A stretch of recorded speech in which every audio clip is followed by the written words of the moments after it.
tonight, when I did the Loire Valley, was very focused on what I wanted to show you, not what we carry at the store.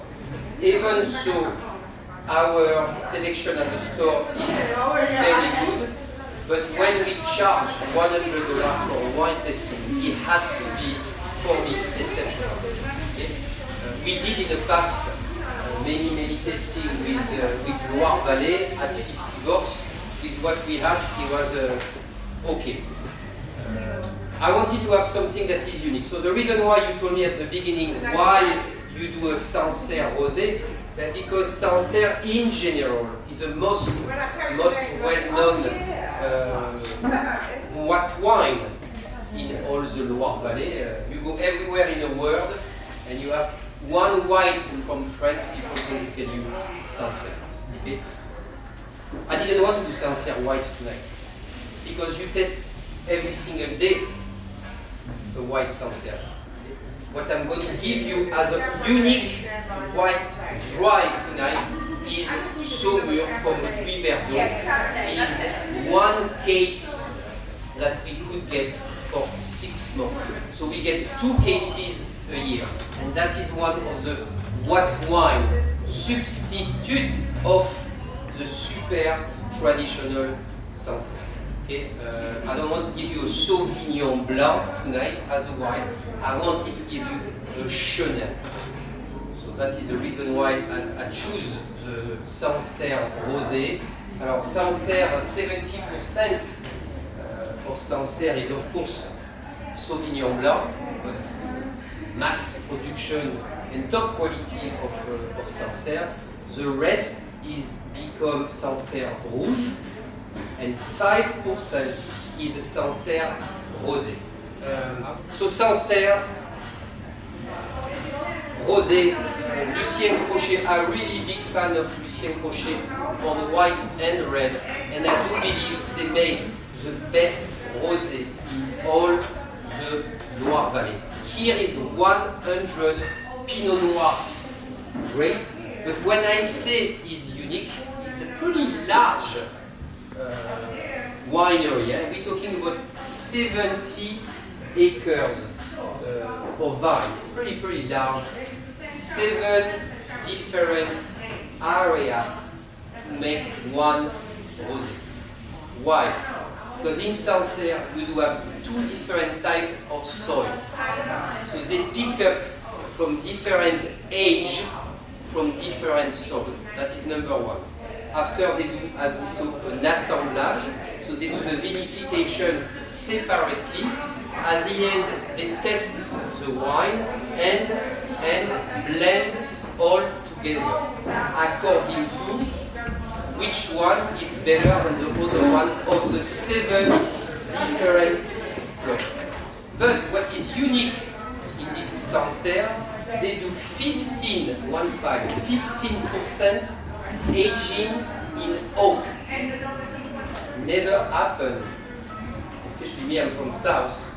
In France we don't use oak, especially when you make rosé, because you want to get the freshness, the lovely acidity.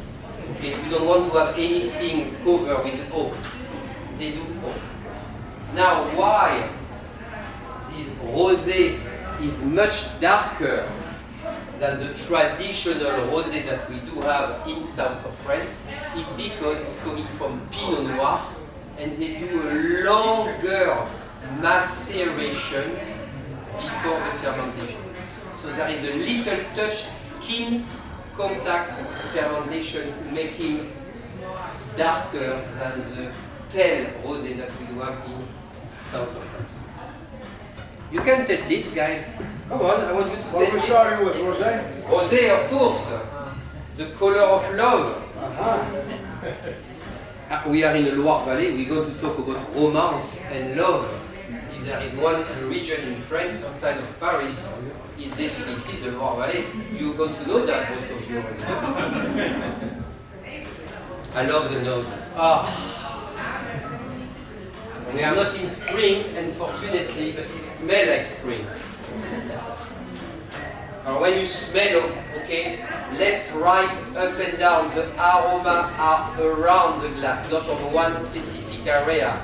Do not put the nose inside, otherwise it's only the alcohol. Aroma are outside of the glass, okay? Oh, I love it.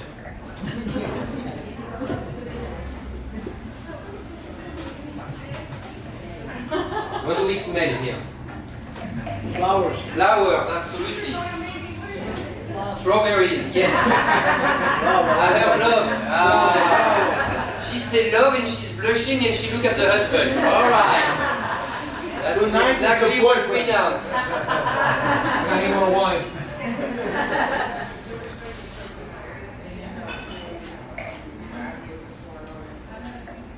The reason I breathe when I have the wine in my mouth is called retro olfaction. So the oxygen stays in the mouth and I breathe with the nose. It's the same way when you do a decantation with a red wine. Okay? But that is decantation is in my mouth. Keep it. Let the oxygen in and out with the nose. Keep the wine inside. Beautiful acidity. Okay, when we're looking for rosé, what you want to have is balance, acidity, minerality, and perfect alcohol. Not too much. Okay, rosé for spring is easy. You can drink 2-3 bottles during the afternoon, so it cannot be too much alcohol.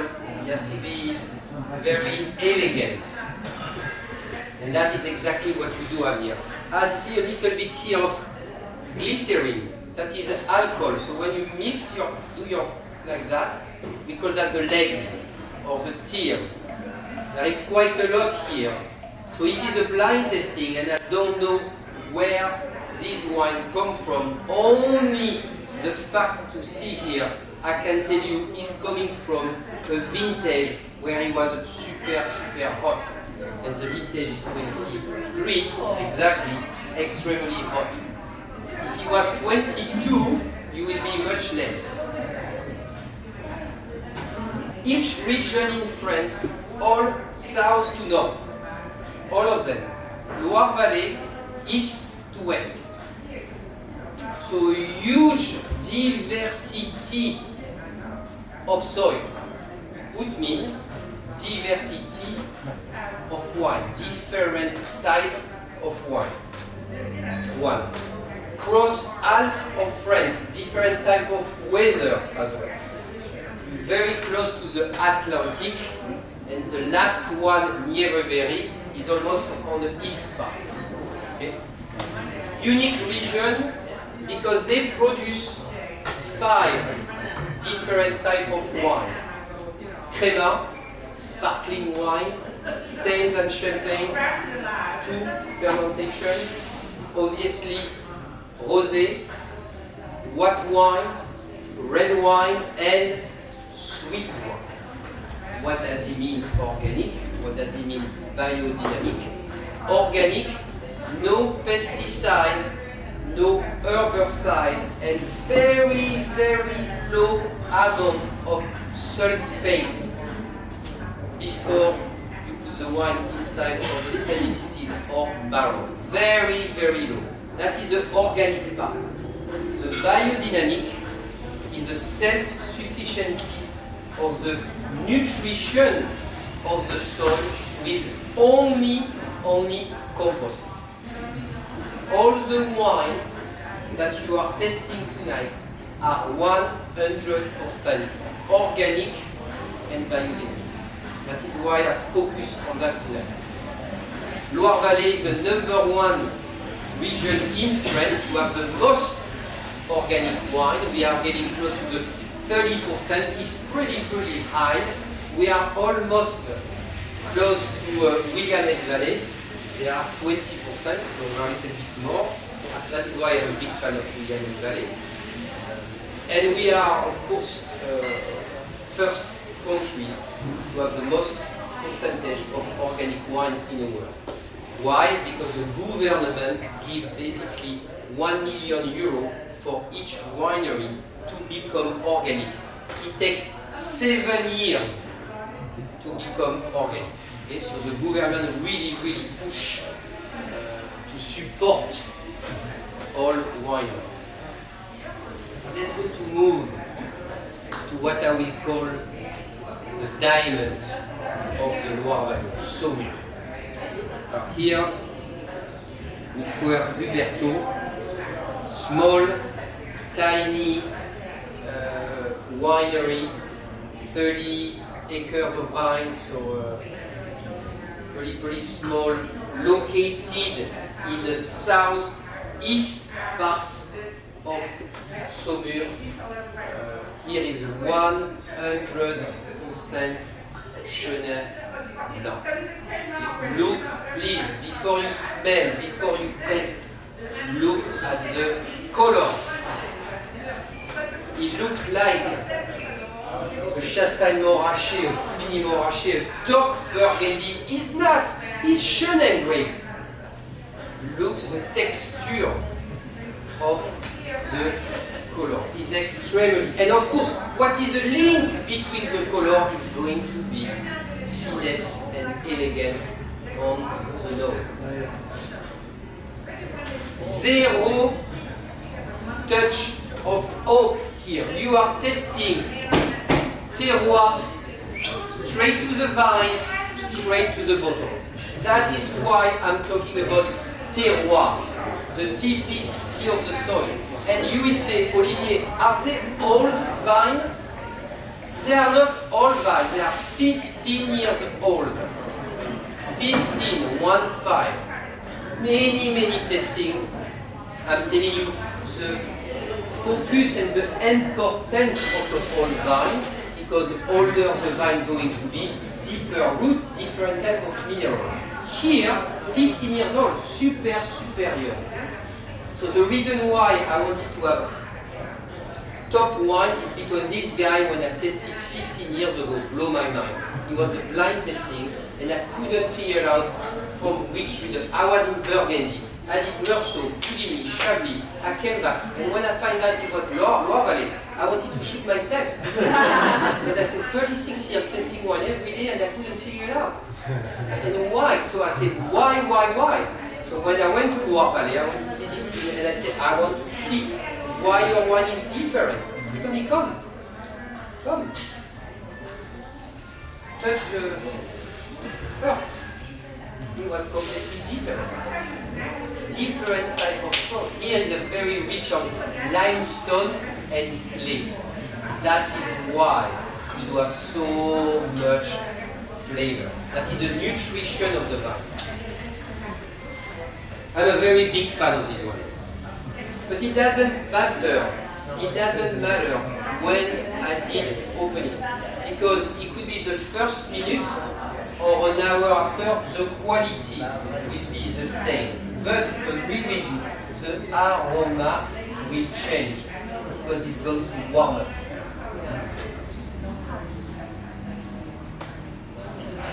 Alors, so Loire Valley in general, we always thinking it's super dry.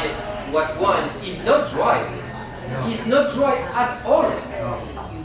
And I don't want to give you anything dry. Because you test millions of times Muscadet de Sèvres. Alors, I love Muscadet de Sèvres, by the way. It's unique, Muscadet, when the map will be there, because it's very windy. So the saltiness from the ocean carry to the vineyard, and the saltiness is on the top of the grapes. What produces the aroma to the wine is a dust called pruine, P-R-U-I-N-E, pruine. Saltiness. So when you drink Muscadet, it's like, oh my god, it's salty. Why? Did you put salt inside? No, it's not carbonara. We're making wine here. The saltiness coming from the ocean. We're moving, of course, to the red wine now. Did I open the sweet? You opened it again. Okay. That is perfect. Normally, when we talk about Cabernet Franc, originally Cabernet Franc is not from the Loire Valley, it's from Bordeaux, the southwest part. And Cabernet Franc is used into blend. When you do have what we call challenging year, you do have inside of the blend more Cabernet Franc because it can give you very deep color and extremely spicy. But here, Loire Valley, the 87 different appellations of the 7,000 winery is unique. It's all based with the grapes and then after is the appellation. Everywhere else in all France is the village and after the grape. The Loire Valley is not. Grape first and after the appellation. Okay? So Cabernet Franc in general is very, very dark and spicy. And that's it. That is why you blend it. But in the Loire Valley, you find is a perfect house. Normally it's very, very dry. Oh, it takes years to develop. There is absolutely no velvety in the tannin. Then, smell it first. Oh, the smell. Menthol. So Chinon and Samour are very close together. Chinon, Montlouis, Touraine, Central. That should be a touch screen so you can. Yes.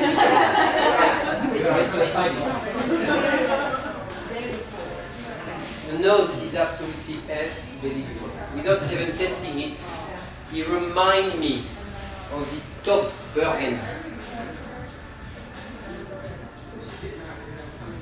Where can we go? It could be Burgundy, yes, but it's not Burgundy. There is not the fruitness. Here is more on the meaty, spicy ink. So it's a mixed blend of a Pinot Noir with the finesse and the elegance, but the character of a Syrah or a Cabernet. It's a between. Alors here we are in Vouvray. Vouvray is another special appellation. Vouvray make sparkling, dry and sweet.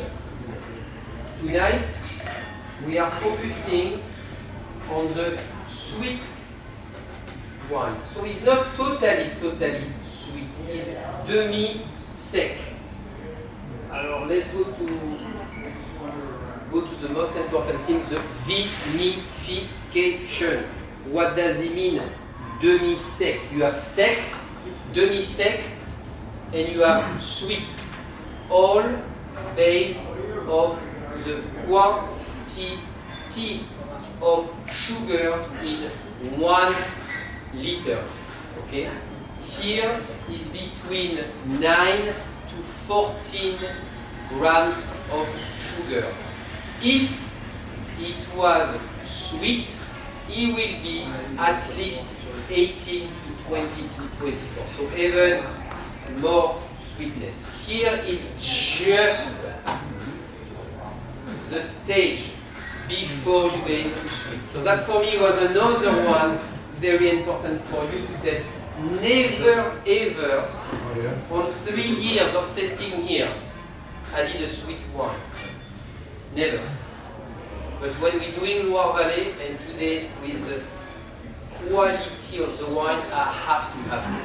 Because you need to know what means Loire Valley. When I say 5 different types of wine and the sweet wine, it could be one of the best sweet wine in all France. I'm talking about Chateau Yquem, equal of Chateau Yquem. But we are not in the same sweetness. Here is drier than Chateau Yquem. Foro, the one aged in oak.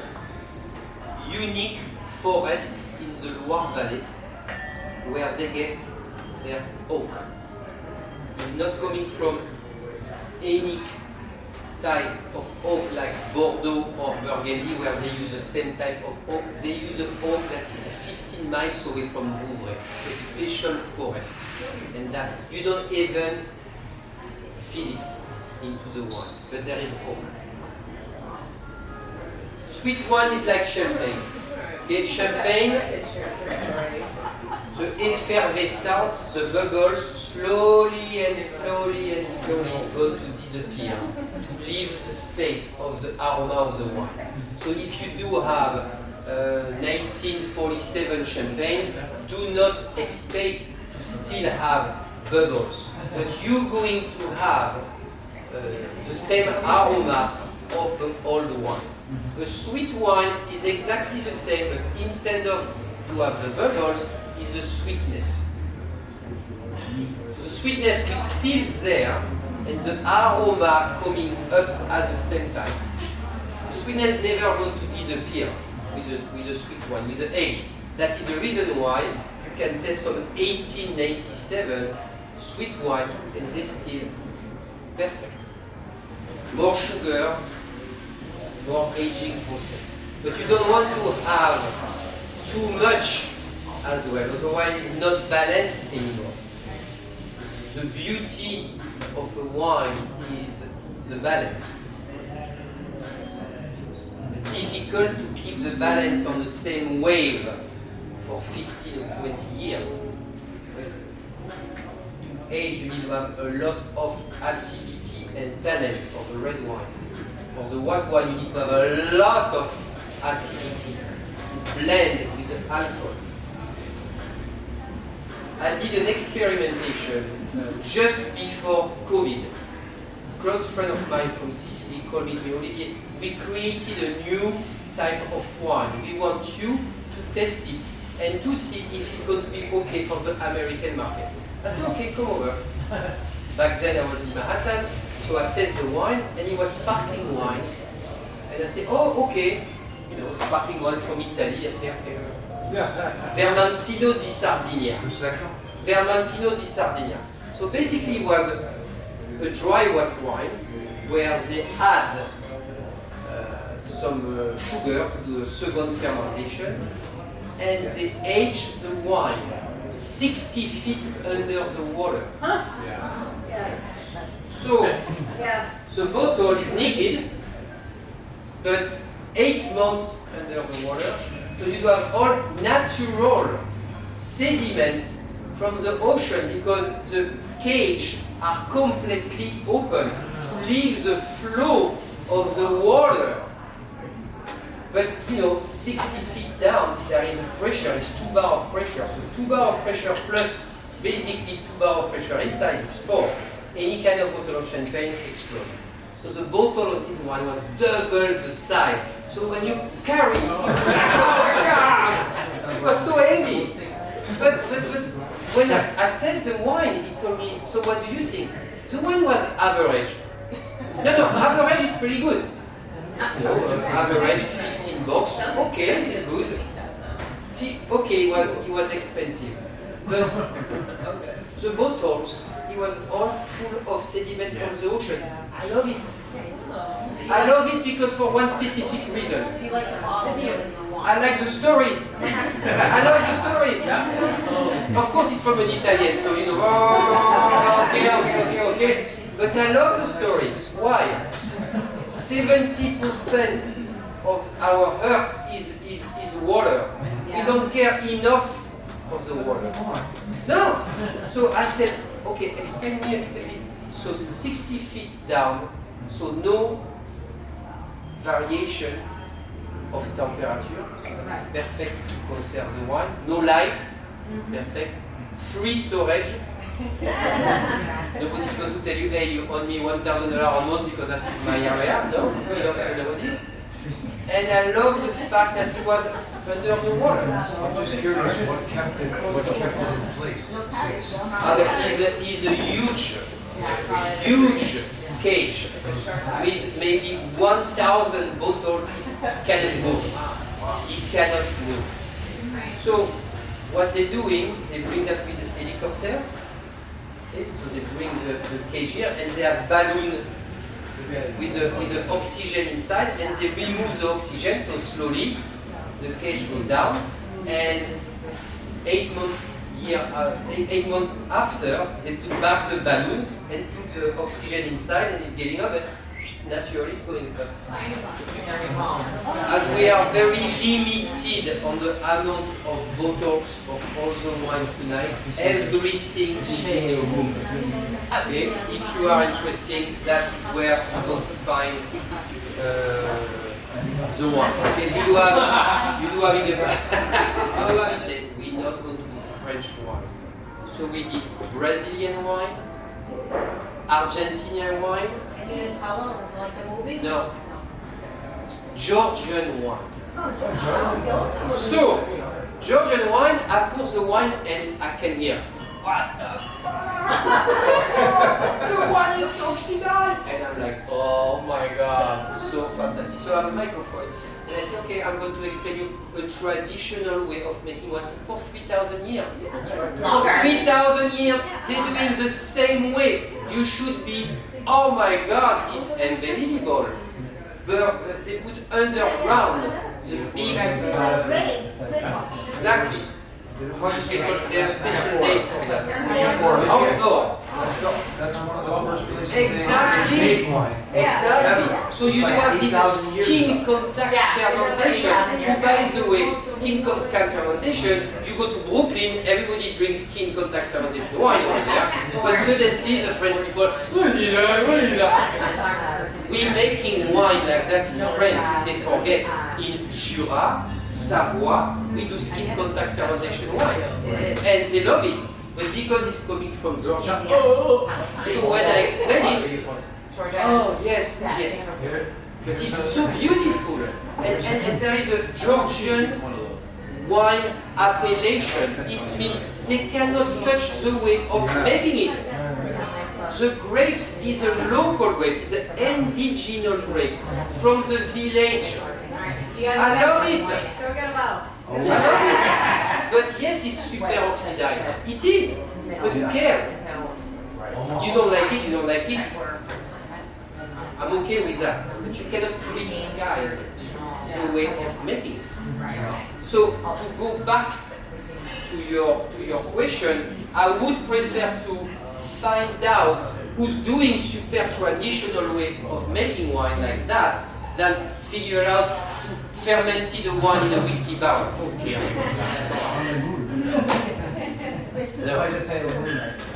So I wish we can get more this type of all the traditional way. Italy, Spain are number one with old-fashioned way of making wine. Amphore is one of them. Blanquette de Limoux was already done in 1300. And Blanquette de Limoux is in the southeast part of France, and they were making already by monk some sparkling wine. That this tradition is still exactly the same. They still making the same way of Blanquette de Limoux. So it's close to Champagne without the Champagne, because you are not in the district of Champagne and they're not using the same type of grape. But that is a super old, still traditional winemaking process. What grape are they using? Alors they use local grapes, mostly the Picpoul du Pinet. It's very local. You drink that, but Blanquette de Limoux, you do have that everywhere. Don't forget two things before you leave in. May I? Bring that to the register. Use